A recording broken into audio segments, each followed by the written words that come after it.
এই পৃথিবীতে তুমি কিন্তু সব মানুষের কাছে সবসময় সমান হতে পারবে না। উদাহরণ দিয়ে বলি, সমুদ্রের পাড়ে একটা বাচ্চা বসে সে অনেক খেলনা নিয়ে এক বনে খেলা করছিল। হঠাৎ একটা সমুদ্রের ঢেউ এসে তার খেলনাগুলোকে সব ভাসিয়ে নিয়ে চলে গেল। তখন সে কাঁদতে কাঁদতে সমুদ্রকে বলল, সমুদ্র, তুমি চোর, তুমি আমার খেলনাগুলোকে সব চুরি করেছো। ঠিক কিছুটা দূরে একটা বৃদ্ধ টলতে টলতে যাচ্ছিল।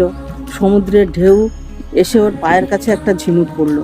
তখন সে ঝিনুকটাকে কুড়িয়ে ভেঙে দেখলো তার ভিতরে অনেক দামি দামি মুক্তো। তাই সে সমুদ্রকে বলল, সমুদ্র, তুমি আমার দাতা। সেইভাবে জেলেরা মাছ ধরতে গিয়েছিল সমুদ্রে। একজনের বাচ্চা জলে ডুবে মারা গেল। তার মা কাঁদতে কাঁদতে সমুদ্রকে অভিশাপ দিল, সমুদ্র, তুমি রাক্ষস, তুমি আমার ছেলেকে খেয়ে নিয়েছো। কিন্তু অপর জেলেটি অনেক মাছ পেয়েছে।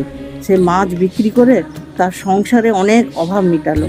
তখন সে সমুদ্রকে বলল, সমুদ্র, তুমি আমার দাতা, তাই তুমি সবার কাছে সবসময় ভালো হতে পারবে না, তোমাকে সমুদ্রের মতো হতে হবে।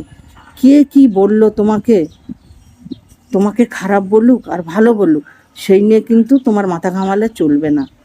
তুমি সমুদ্রের মতো বিশাল হয়ে যাও, যে যাই বলুক তুমি সেইগুলো কিছু মনে করো না, তাহলে তুমি ভালো থাকতে পারবে।